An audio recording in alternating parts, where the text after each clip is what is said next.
Hello students, আমি Nitish sir জ্ঞানজ্যোতি coaching সেন্টারের পক্ষ থেকে তোমাদের প্রত্যেককে জানাই স্বাগত। তো স্টুডেন্টস, আজকে আমি তোমাদের সঙ্গে যে বিষয়টি নিয়ে আলোচনা করবো সেটা হচ্ছে এইসি কম্পালসারি বেঙ্গলি নিয়ে। ওকে, কম্পালসারি বেঙ্গলি নিয়ে প্রত্যেকটা স্টুডেন্টের কিন্তু এইবার যারা বাংলা নিয়েছো বিশেষ করে এইসিতে তাদের কিন্তু কম্পালসারিতে এটা রয়েছে। তো স্টুডেন্টস যারা নর্থ বেঙ্গল ইউনিভার্সিটি আন্ডার বিভিন্ন কলেজগুলোতে পড়াশোনা করছো তাদের জন্য আজকের এই ক্লাসটি, এবং তোমাদের আজকে পড়াবো আমি যে সভার কার্যবিবরণী কি করে লিখতে হয়। সভা বলতে গেলে যেটাকে আমরা ইংরেজিতে বলি মিটিং। তো সভার কার্যবিবরণী কি করে রচনা করতে হয় বা কি করে লিখতে হয়, ফার্স্ট টাইমে ইউটিউবে যে আমাদের নর্থ বেঙ্গল ইউনিভার্সিটি আন্ডারে প্রথমবার আমরা এই ক্লাসটা নিয়ে এসেছি। তো স্টুডেন্টস, তোমাদের প্রত্যেকটা সাবজেক্টের প্রত্যেকটা চাহিদা, প্রত্যেকটা ডিমান্ড আমরা পূরণ করবো। অনেকে মেসেজ করে আমায় বলছিলে যে স্যার আমাদের একটা সবার কার্যবিবরণের উপরে একটা ক্লাস নিলে খুব ভালো হতো। তো তোমাদেরই কথা চিন্তা করে কিন্তু আজকের এই ক্লাসটির উপস্থাপনা। তো যারা এখনো পর্যন্ত আমাদের অফিসিয়াল ইউটিউব চ্যানেলটিকে সাবস্ক্রাইব করনি তারা অবশ্যই চ্যানেলটিকে সাবস্ক্রাইব করে পাশে থাকা বেল আইকন অল প্রেস করে দাও, যাতে নেক্সট টাইম থেকে কোনো ভিডিও আপলোড করলে তার নোটিফিকেশন সবার আগে তোমার কাছে পৌঁছে যেতে পারে। এছাড়া তোমরা যারা ভাবছো যে অনলাইনে আমাদের কাছে পড়বে, তারা সময় নষ্ট না করে আমাদের সঙ্গে যোগাযোগ করতে পারো। আমাদের অফিসিয়াল নাম্বার 7076398606 নাম্বার, অথবা 6295916282 নাম্বার। তোমাদের টোটাল কোর্স ফি রয়েছে মাত্র 999 রুপিস। তো এই 999 টাকার বিনিময়ে তোমরা major, minor, MDC, BSc, Aisi, SSC সমস্ত কিছু পেয়ে যাচ্ছ। 6টা সাবজেক্টের পুরো প্যাকেজিং নোটস পাচ্ছ মাত্র 999, এবং সাথে কিন্তু ক্লাস পাচ্ছ সপ্তাহে 2টো করে। সময় নষ্ট না করে আজই যোগাযোগ করো আমাদের জ্ঞানজ্যোতি কোচিং সেন্টারে। চলো শুরু করছি আজকের ক্লাসটি। সবার কার্যবিবরণী রচনা কি করে প্রস্তুত করতে হয়।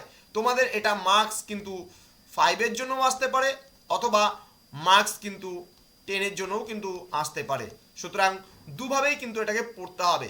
এবং আজকে আমি যে ফরম্যাটটা তোমাদের লেখাবো, এই ফরম্যাটটাকে যদি ফলো করো তাহলে তুমি যে কোনো ফরম্যাট কিন্তু বা যে কোনো সবার কার্যবিবরণী আসুক না কেন লিখতে পারবে। দেখো, ক্লাবের দুর্গাপুজোর বাজেট উপলক্ষে একটি সভার কার্যবিবরণী রচনা করো। ওকে, যে ক্লাবের থেকে একটা দুর্গা পূজা হবে, অথবা এটা কলেজের সরস্বতী পূজা বলতে পারে, বা তোমার হচ্ছে বলতে পারে তোমার পাড়ার দুর্গাপুজো উপলক্ষে বলতে পারে, বা তোমার বাড়িতে কোনো একটা কিছু উপলক্ষে হতে পারে। তো মিটিং কিন্তু আমরা বিভিন্ন বিষয়ের উপর নির্ভর করে করি। তো আমি ধাপে ধাপে আরও কয়েকটা সবার কার্যবিবরণী রচনা তোমাদের জন্য নিয়ে আসবো। তোমরা অবশ্যই চ্যানেলটিকে সাবস্ক্রাইব করে পাশে থাকা বেল আইকন অল প্রেস করে রাখো। চলো শুরু করছি। প্রথমত একটা হেডিং তোমাদের দিতে হবে। যেমন এখানে দুর্গা পুজো উপলক্ষে সভার কার্য বিবরণী তোমার হচ্ছে প্রস্তুত, হেডিং দিলা। দেওয়ার পরে তোমরা কিন্তু এটাকে দুভাবে লেখা যেতে পারে। এই পার্টটাকে আমি দুভাবে ইউজ করতে পারি। প্রথমত আমরা যেভাবে ইউজ করি সেটা হলো সভাপতি, তারপরে আমরা সহসভাপতি বলে একটা জায়গা দিতে পারি, সহসভাপতি। ঠিক আছে, সহসভাপতি, সহসভাপতি। ওকে, এটা একটা জায়গা দিতে পারি। এক সেকেন্ড জাস্ট। তাহলে কি বললাম যে একটা সভাপতির জায়গা আমরা দিতে পারি, একটা সহ সভাপতির জায়গা কিন্তু এখানে দিতে পারি, সহ সভাপতি। ওকে, এটা কিন্তু প্রথমে আমরা ইউজ করতে পারি একদম বাদিকে, সভাপতি, সহ সভাপতি, সভার স্থান এবং সময়, এই 4টা বিষয় আমরা বাদিকে দিতে পারি, এবং তারিখটা কিন্তু ডান দিকে আমরা ব্যবহার করতে পারি।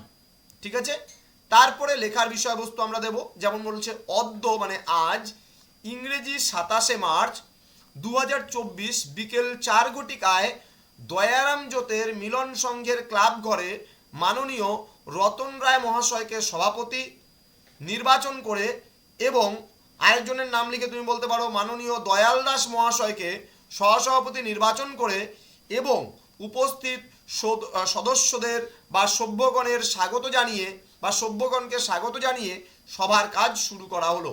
এটা কিন্তু তোমাদের ইন্ট্রোতে যাবে। ওকে, তাহলে প্রথমে কি বললাম, 1 নাম্বার কাজ একটা হেডিং হবে। 2 নাম্বার কাজ সভাপতি, সহসভাপতি, সভার স্থান, তারিখ, সময় দেবে, তারিখটা ডান দিকে দেবে। তাহলে 2 নাম্বার পার্ট এটা চলে গেল। 3 নাম্বার পার্ট এদিকে তারিখটা চলে গেল। 4 নাম্বার পার্ট এটা যে অদ্য বা আজ, ইংরেজি 27শে মার্চ 2024 বিকেল 4 ঘটিকায় দয়ারাম জ্যোতের মিলন সংঘের ক্লাব ঘরে মাননীয় রতন রায় মহাশয়কে সভাপতি নির্বাচন করে উপস্থিত সদস্যদের স্বাক্ষর জানিয়ে সবার কাজ শুরু করা হলো। তুমি সভাপতি এবং সহসভাপতির নামও কিন্তু লিখতে পারো। তাহলে রতন রায় ছিল সভাপতি, এবার তুমি তোমার নিজের নামটা এখানে দিয়ে বলতে পারো সহসভাপতি, ঠিক আছে। সভার স্থান, কোথায় তুমি সভাটা করলে, মিলন সংঘ ক্লাবের হলঘর।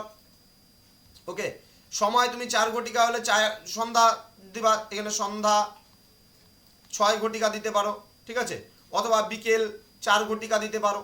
ওকে, দেন তুমি এটাকে একদম লেফট সাইডে করবা, এটা রাইট সাইড নয় কিন্তু, এটা লেফট সাইডে করতে হবে। উপস্থিত সভ্যগণের স্বাক্ষর, ঠিক আছে। যদিও বা এটা লেফট সাইডের কথাই বলা হয়েছিল, যাই হোক স্টুডেন্ট ভুলবশত করে ফেলেছে এটা, তো তোমাদের কিন্তু এটাকে একদম লেফট সাইডে লিখতে হবে। এখানটায় উপস্থিত সভ্যগণের স্বাক্ষর পয়েন্ট করবা, পয়েন্ট করে কিন্তু তোমাদের এই স্বাক্ষরগুলো আসবে, যেমন রতন রায় সভাপতি, মনতোষ মালাকার এখানে সহসভাপতি দিয়েছে, ঠিক আছে। তারপরে অমিত সিংহ এখানে, তারপরে প্রদীপ সাহা, সঞ্জয় ঘোষ, ঠিক আছে, নীতিশ পাল, জয় মালাকার, এরকম টাইপের করে জয় সরকার, সরি জয়ন্ত বর্মন, এরকম টাইপের 8-10 জনের নাম কিন্তু তোমাকে দিতে হবে। হ্যাঁ, 8-10 জনের নাম কিন্তু এখানে পরপর 1 নম্বর 2 নম্বর করে তোমাকে দিতে হবে। এবার একটা পয়েন্ট আসবে গৃহীত সিদ্ধান্ত। তোমার যে সভাটা হলো সেই সভায় তুমি কি কি সিদ্ধান্ত নিলে, দুর্গাপূজায় কি কি করবে ভেবেছো সেটা নিয়ে। তো বলছে দীর্ঘক্ষণ সবার কাজ চলার পর সকলের সম্মতিক্রমে নিম্নলিখিত সিদ্ধান্তগুলি গৃহীত হয়। বলছে এবারে দুর্গা প্রতিমা আনা হবে কুমারটুলি থেকে এবং বরাদ্দকৃত অর্থ, এটা বানান ভুল আছে, বরাদ্দকৃত অর্থ বা তোমার হচ্ছে বাজেট বলতে পারো, বাজেট যেটার জন্য বাজেট করা হয়েছে এখানে 80,000 টাকা। ওকে, এবারের পূজার থিম হবে দক্ষিণেশ্বর মন্দিরের মতন, যার বাজেট হবে 1 লক্ষ টাকা, ঠিক আছে। নেক্সট তোমাকে বলা হয়েছে এখানে 3 নম্বর পয়েন্ট হচ্ছে আলোকসজ্জায় থাকছে চন্দননগরের নাম করা আলো, যার জন্য বাজেট 50,000 টাকা। মণ্ডপ সজ্জায় থাকবে অমিত সিংহ, প্রদীপ সাহা, সঞ্জয় ঘোষ এবং নীতিশ পাল। হিসাব রক্ষকের দায়িত্বে থাকবে জয় সরকার এবং জয়ন্ত বর্মন, নিজের নিজের মতন করে তুমি তোমাদের দিতে পারো। পূজার জন্য অন্যান্য খরচ বাবদ মানে বাজেট হলো যেটা বা বরাদ্দ করা হলো যেটা বলতে পারো 1 লক্ষ টাকা, ঠিক আছে। দেন এবারের পুজোতে দুস্থ ছাত্রছাত্রীদের বিনামূল্যে ক্লাবের পক্ষ থেকে শিক্ষা সামগ্রী প্রদান করা হবে, এটাও আমরা একটা সিদ্ধান্ত আসলাম। দেন সরকারি এবং বেসরকারি অনুদান সংগ্রহের দায়িত্ব সকলকেই একসঙ্গে নিতে হবে। আচ্ছা, লাস্ট হচ্ছে উপরিউক্ত সিদ্ধান্তগুলি গ্রহণ করার পর সভাপতি এবং সহসভাপতির এখানে একটা এবং হবে, ঠিক আছে, সহসভাপতির সম্মতি নিয়ে সবার কাজ সমাপ্ত করা হলো। দেখো যদিও বা এটা স্টুডেন্টদেরকে আমার ফরম্যাটটা থেকে আমি করাইনি, স্টুডেন্টদের হাতের লেখা, যেখান থেকে নিয়ে তোমাদেরকে এটা বলছি। আমার ব্যাচে আমি এইভাবে করেই বিষয়গুলোকে করাই এবং তোমাদের অনলাইন ক্লাসগুলোতে রেকর্ডেড ক্লাসে আমরা প্রত্যেকটা জিনিস প্রোভাইড করি। তো স্টুডেন্টস যারা ভাবছো এখনো পর্যন্ত আমাদের অফিসিয়াল ইউটিউব চ্যানেলটিকে সাবস্ক্রাইব করনি, করবে, এবং অনলাইনে যারা অ্যাডমিশন নিতে চাইছো সময় নষ্ট না করে, ঠিক আছে, সময় নষ্ট না করে আমাদের কাছে পুরো প্যাকেজের সর্বোৎকৃষ্ট নোট কিন্তু আমাদের কাছে তোমরা পাবে, এতটুকু আমরা বলতে পারি। তার কারণ কি, আমাদের এখানে প্রতিটা সাবজেক্টের জন্য আলাদা আলাদা টিচাররা কাজ করছে, যারা যেই সাবজেক্টে পারদর্শী তারা সেই সাবজেক্টগুলো নিয়ে পড়ানোর চেষ্টা করছে তোমাদেরকে, এবং তোমরা রীতিমতো সেটা ইউটিউব চ্যানেলের মাধ্যমে দেখতে পাচ্ছ যে প্রতিটা সাবজেক্টের টিচাররা আমরা মিনিমাম এই বছর আমরা 8 জন টিচার রিক্রুট করেছি এবং এই 8 জন টিচার বিভিন্ন বিষয়ের ক্লাস তোমাদেরকে নিচ্ছে, এবং আগামী বছর বা আগামী সেমিস্টার থেকে মেবি তোমরা আরও টিচার কিন্তু এখানে পাবে। তো প্রতিটা সাবজেক্টের মেজর এখানে পড়ানো হচ্ছে, তোমরা জানো এখানে হিস্ট্রি মেজর করাচ্ছি আমি নিজে, নীতিশ পাল স্যার। ওকে, দেন আমাদের পলিটিক্যাল পড়াচ্ছে মৌমিতা ম্যাডাম, পলিটিক্যাল মেজর পড়াচ্ছে মৌমিতা ম্যাডাম। আমাদের এডুকেশন পড়াচ্ছে ইয়াসমিন ম্যাডাম, আমাদের বেঙ্গলি পড়াচ্ছে আমাদের ডালিয়া ম্যাডাম, জিওগ্রাফি পড়াচ্ছে সুকান্ত স্যার, আমাদের ইংলিশ মেজর পড়াচ্ছেন বিক্কি স্যার এবং মৌমিতা ম্যাডাম। সোশিওলজি পড়াচ্ছি আমি। আচ্ছা, পলিটিক্যাল সায়েন্সে আমাদের আরেকজন নতুন টিচার জয়েন করবে আগামী সেমিস্টার থেকে, বলে দেই, তার নাম হচ্ছে প্রদীপ স্যার।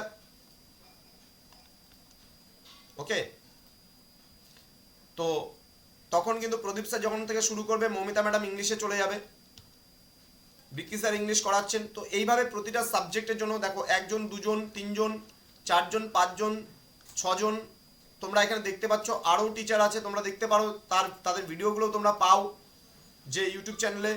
দেন শ্যাম স্যারের ক্লাস তোমরা পাবে হিস্ট্রিতে, আরও তোমরা অপূর্ব স্যারের ক্লাস পাবে বলেছিলাম। এবং আমাদের আগামী সেমিস্টার থেকে আমাদের কৌশিক স্যারও ক্লাস নেবেন। তো আরও টিচার রিক্রুট হচ্ছে, তোমাদের সহযোগিতা এবং ভালোবাসা থাকলে আমরা আরও দীর্ঘ পথ এগিয়ে যাব। তো স্টুডেন্টস, দেখা হচ্ছে পরবর্তী ক্লাসে। তোমরা প্রত্যেকেই ভালো থেকো, সুস্থ থেকো। Thank you so much, thanks for watching. After all, thank you.